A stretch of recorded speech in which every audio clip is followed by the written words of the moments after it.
that containing text that I wrote in 2018.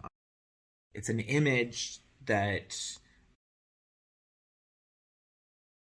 containing text that I wrote in 2018, August 8th, 2018, called Make Vancouver Canadian Again. I'm going to read it sentence by sentence, but then I'm going to comment. So I'll read a sentence or maybe two sentences from what I wrote in 2018, and then I will comment, because there's been it's provoked a lot of reaction, and there's been a lot of misunderstanding of what I'm saying in it.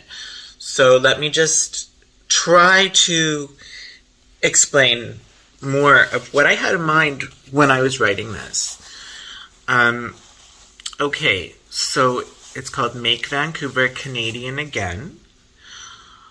Obviously, that is a play on Trump's slogan, Make America Great Again.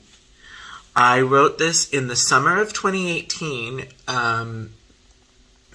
during the mayoral election for Vancouver. So the city of Vancouver was having a big election for who was going to replace the mayor, the outgoing mayor of Gregor Robertson, and also all the other city council members. Like, it was a city council election, and quite a contentious one, because there was going to be a shift in power. And it was 2018, so it was in the Trump era, and all the candidates, there were so many mayoral candidates. It was like such a huge list. It was kind of a joke. But they were all coming out with their slogans, right? And so I commented somewhere on the internet, here's what would be my slogan if I was running, but I'm not running, so anybody who is running is free to use this. That is what I said, and you don't even have to pay me royalties. You can have it. Nobody took me up on my offer, but that was the spirit. Okay, so that's what was behind the original. My hair is so annoying. That was what was behind the original Make Vancouver Canadian Again idea, just with that slogan in itself. And then this is expanding upon, this thing that I wrote in August 2018 is expanding upon that. Okay, and now today I'm going to expand on what I wrote. Okay, so here we go. Trump is an American patriot and a beacon of hope to all around the Western world who cherish truth, liberty, and God.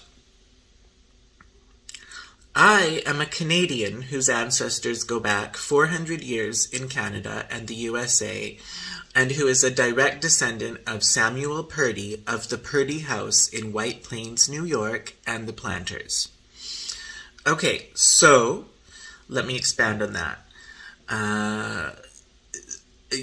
So Samuel Purdy, I traced my genealogy, and this is on my dad's side. And his family has lived in New Westminster, BC, going back to the 1800s. Okay, and there was only a few families here at that time, and the Purdy family was one of them. And so I come from that family, among others, in New Westminster in the 1800s.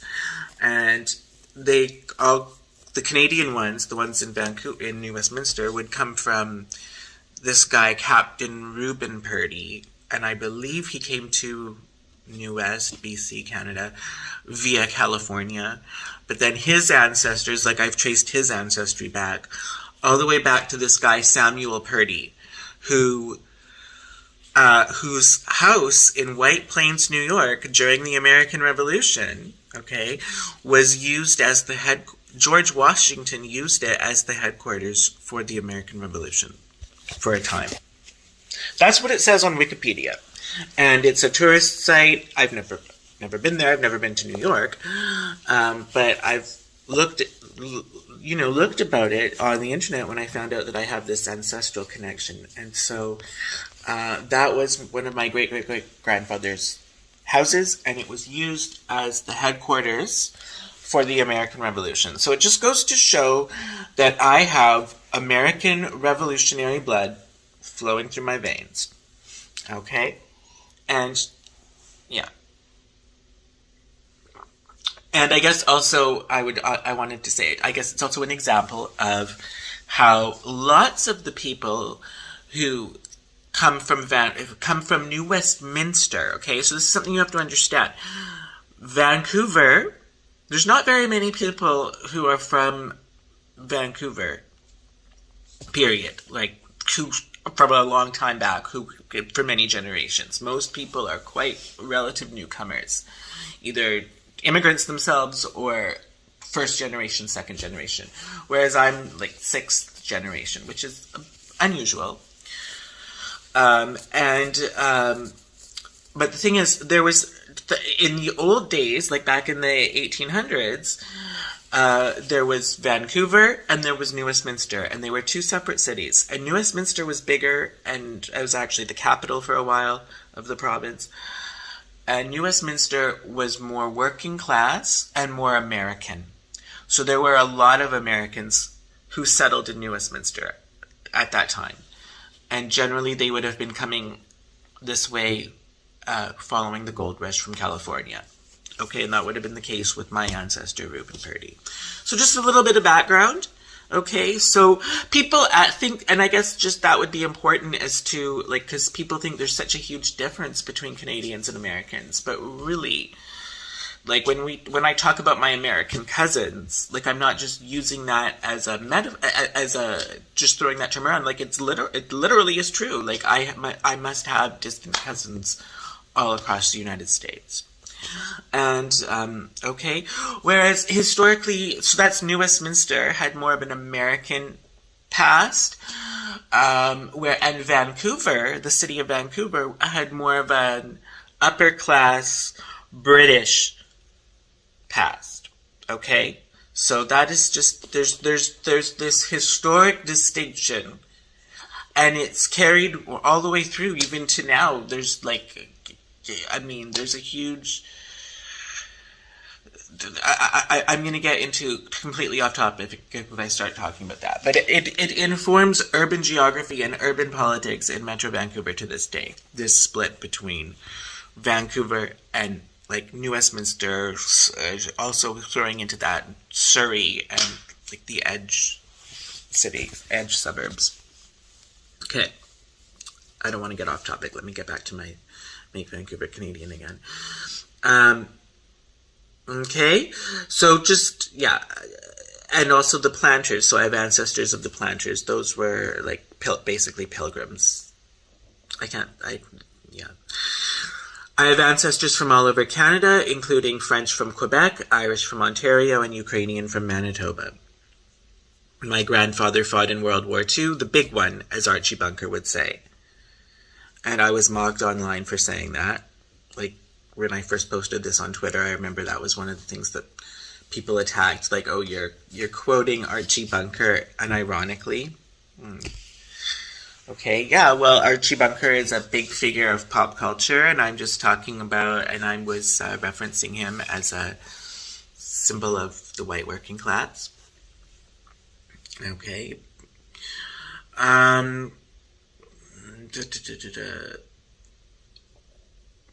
Corrupt politicians have turned Vancouver into a world mecca for money laundering through casinos and real estate.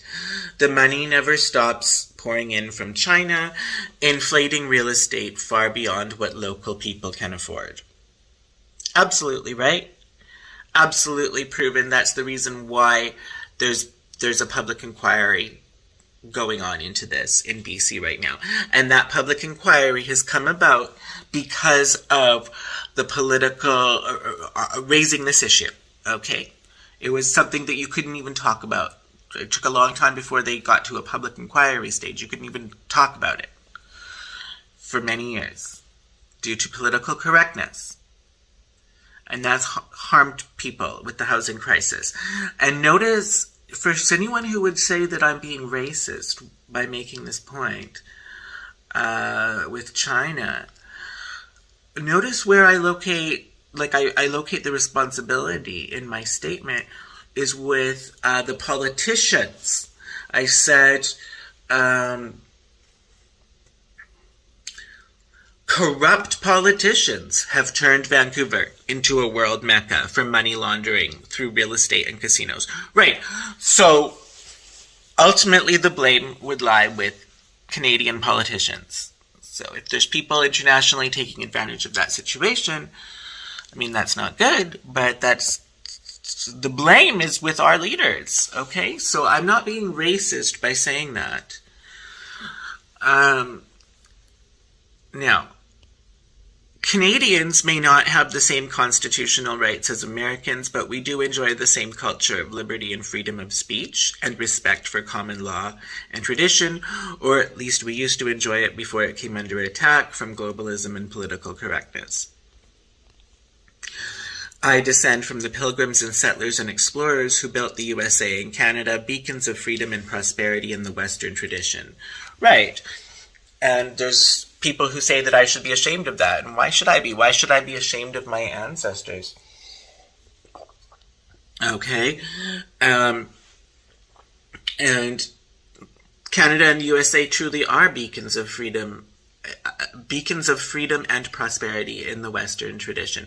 Now, the freedom and the prosperity may be waning in recent years, but that is what the United States in particular has represented historically through the 20th century in particular, that it's this beacon of freedom and prosperity. That's why it's a place that attracts so many immigrants from all around the world, including my ancestors as well. That would be the reason why people have been coming here. Okay, and I have been rendered a serf in my own city and country because a cabal of corrupt politicians decided to sell the land from under my feet to China. Right, and that is not right. Like, I'm speaking to an really profound injustice.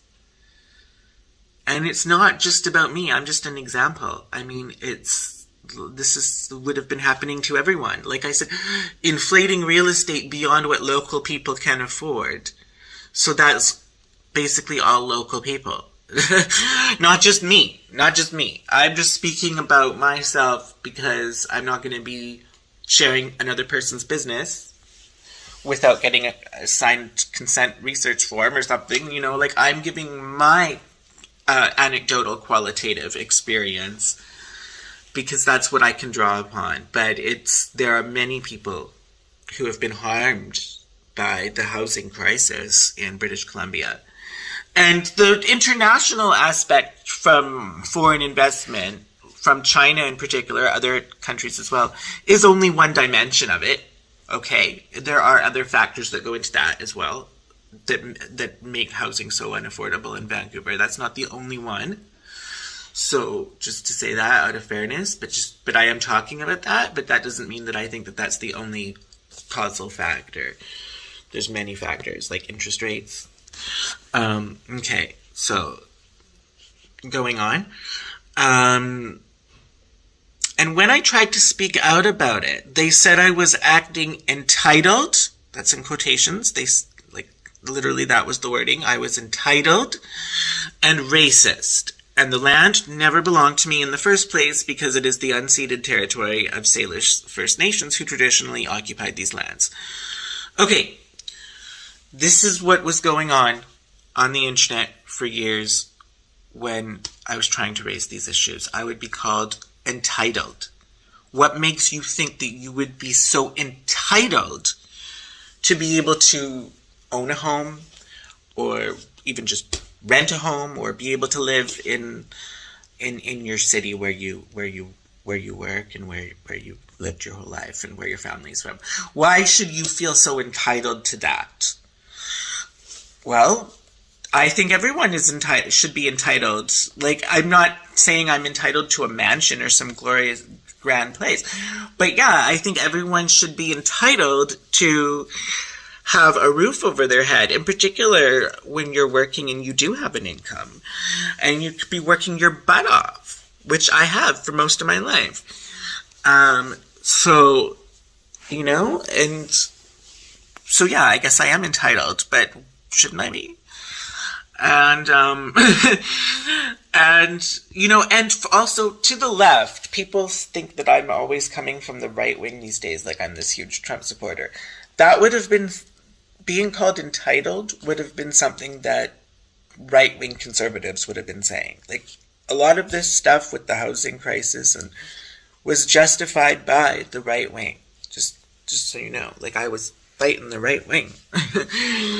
And being called entitled and racist by the right wing and by the left. And that the land never belonged to me because it belongs to the natives who traditionally lived here. Well,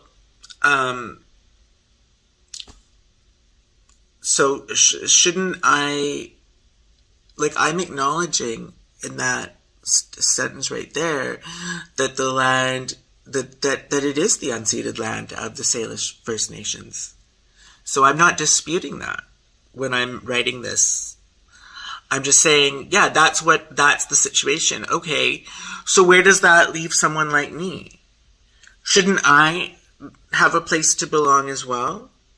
I mean, it's not like I can go back to Europe. There's no Europe for me to, like, my ancestors have been in North America for 400 years. I have nothing to do with it. Like, shouldn't I have a country and a place to be where I have a valid claim to, like, that I should have a home or that I should be on the receiving end of some social contract?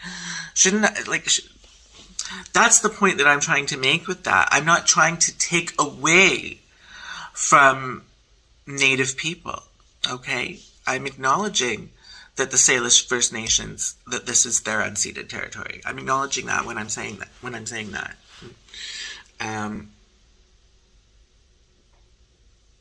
Because it is, like, I'm saying it in the present tense. Yeah.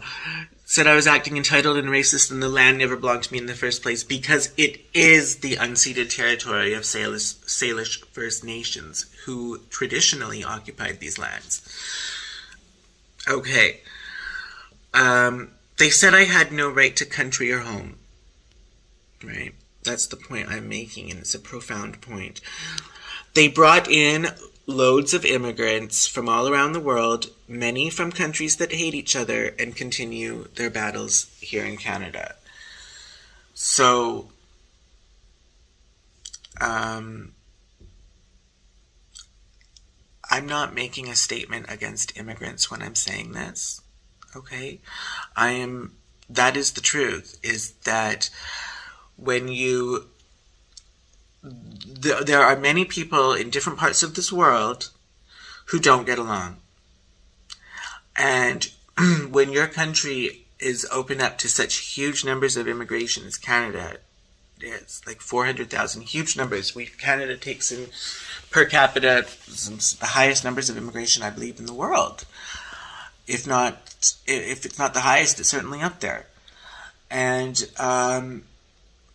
when you take in, and from all around the world, so many different people from all around the world, these people are not all going to get along with each other. They don't all get along with each other outside of Canada. It's not about Canada.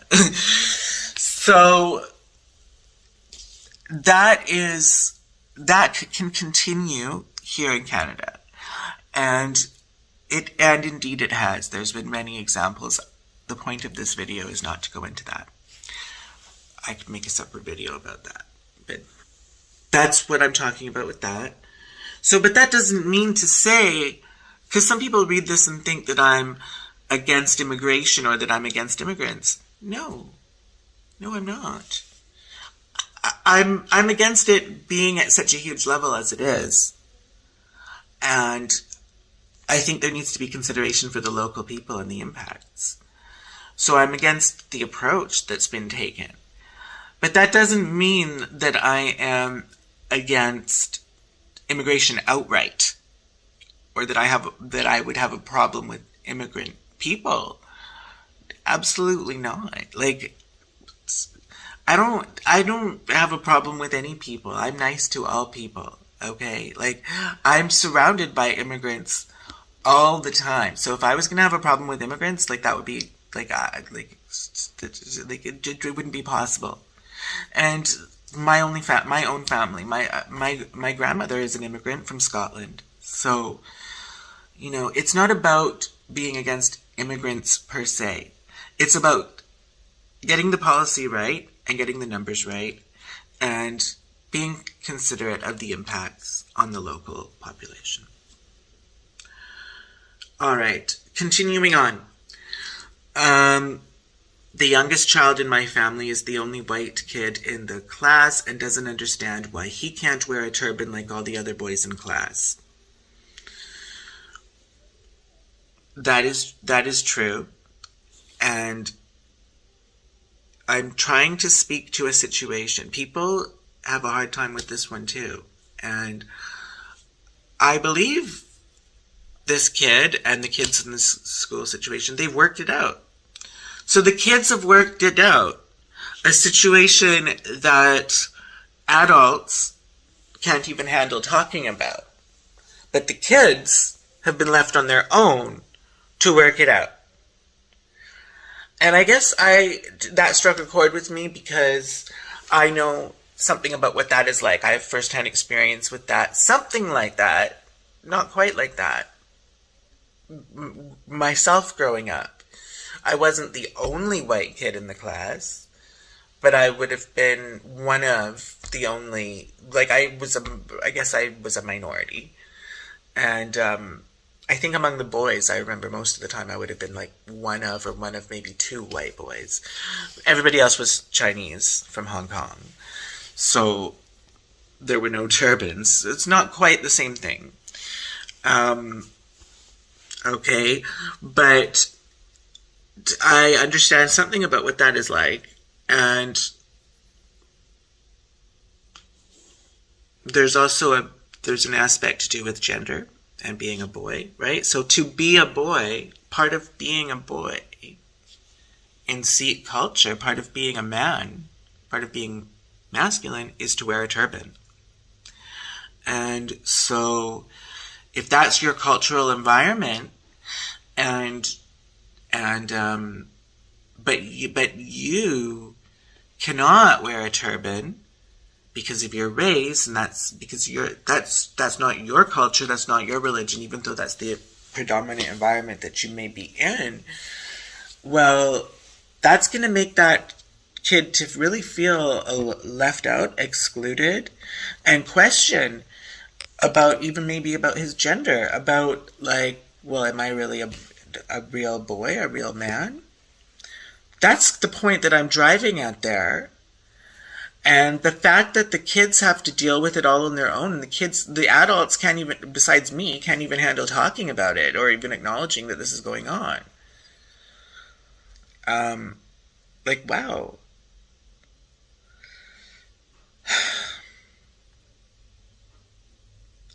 And so how do you handle that situation? Does the kid wear a turban?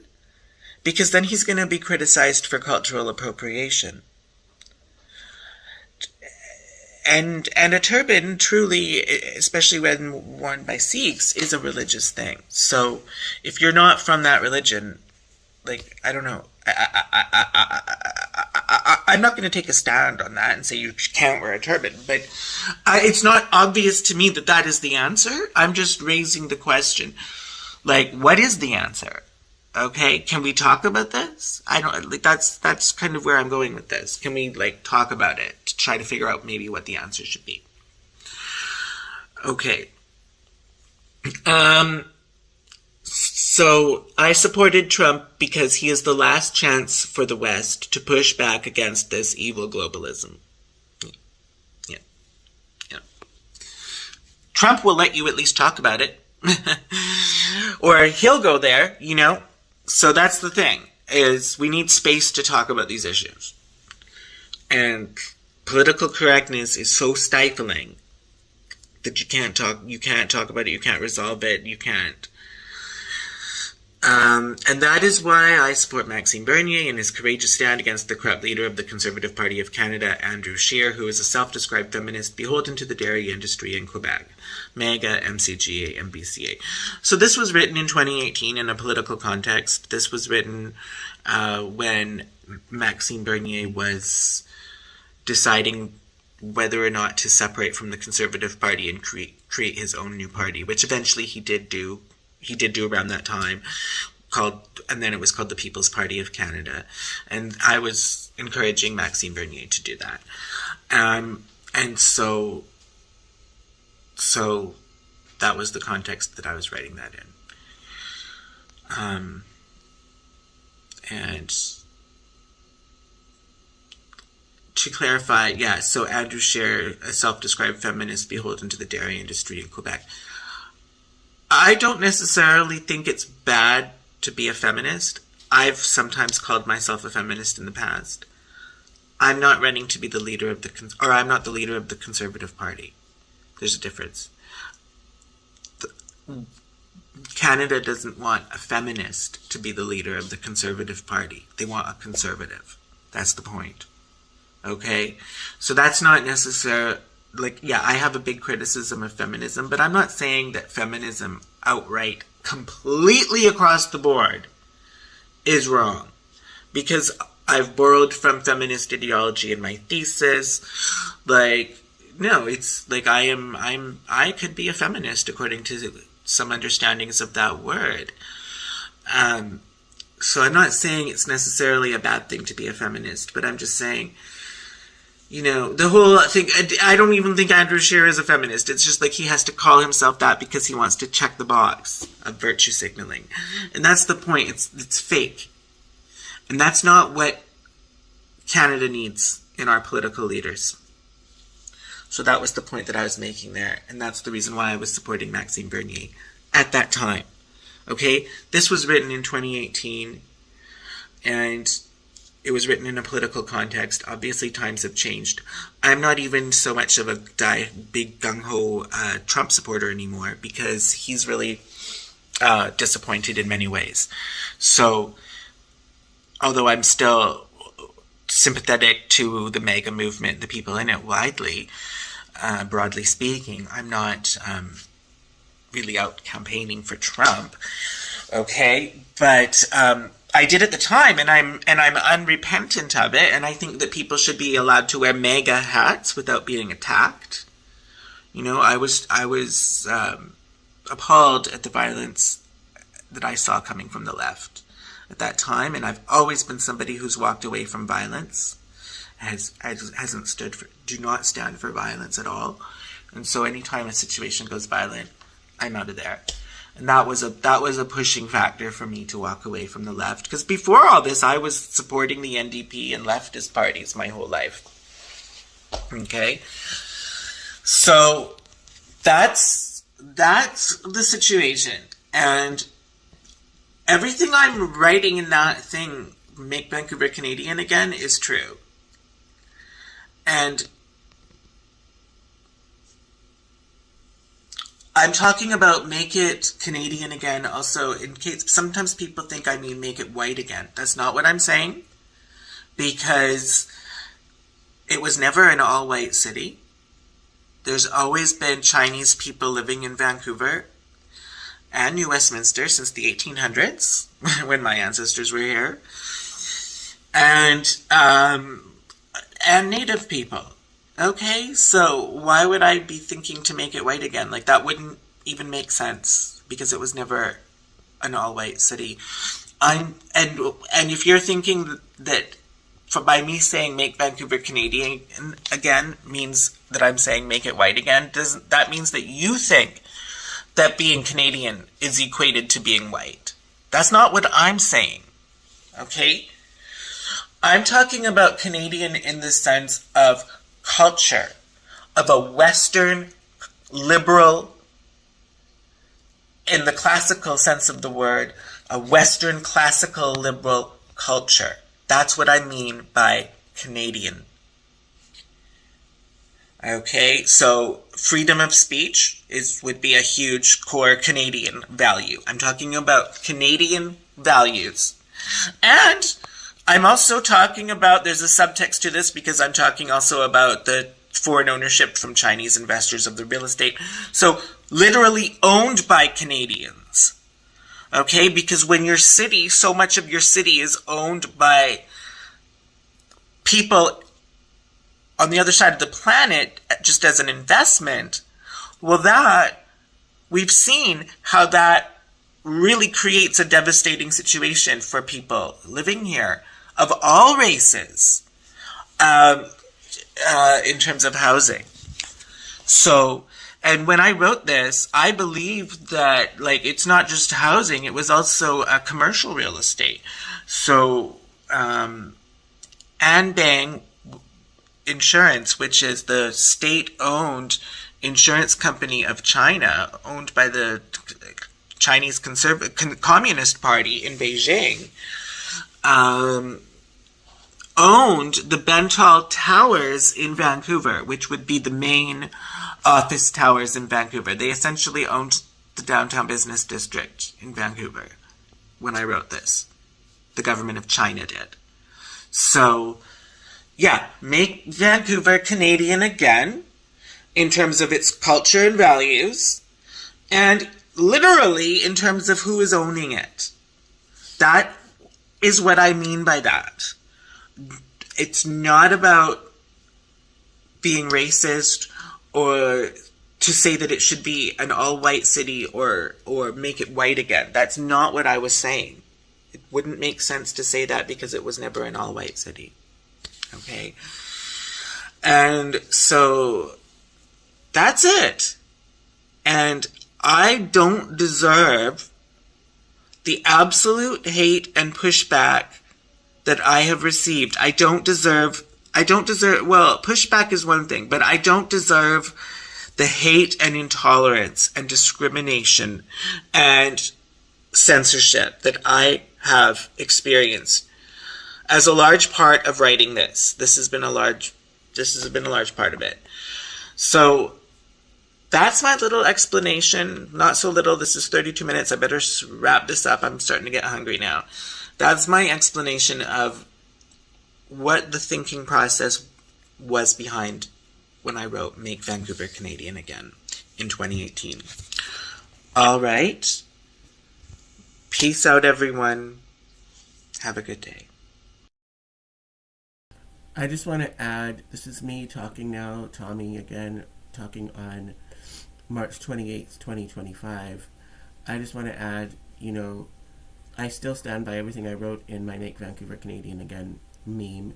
It did go viral on Twitter because when I first posted it in 2018, I remember it had multiple tens of thousands of views. And a few months after I posted it, though, Twitter did take it down. One day I logged into Twitter and it was just mysteriously vanished. It just disappeared. But I would say that was really the beginning, the catalyst for what led to what could be regarded as my broken life. Like, I don't have anything like what I should have for the amount of work that I've done and the amount of education that I have and my qualifications. I've lost everything. And it's because, in a large part, I can't get into the details. It's too difficult. Nobody wants to hear it really anyways. But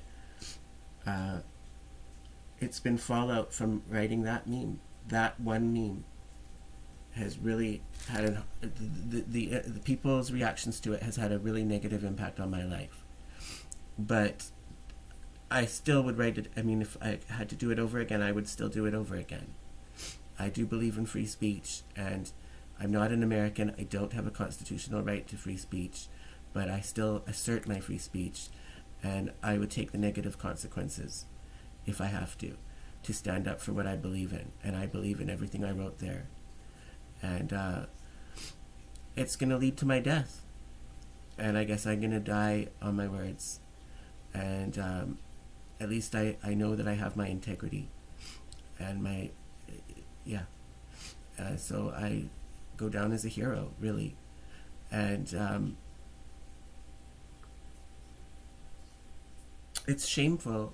It's shameful, the reaction still. Like, nobody's watching this on I'm streaming this on YouTube and Rumble at the same time. Nobody's watching it on Rumble, on YouTube. People want to stay in their ignorant boxes that they're in, right? They don't want to consider another point of view, another experience, and the experience of somebody who's from Vancouver like me is not well represented. It's not well known. So really, they should listen to what I'm saying if they want to be informed people who take into consideration all the different types of experiences that people have. All right, that's all I have to say. Peace out. Yeah. Oh yeah, and it's entirely copyright free content, so there's no way that YouTube can block this.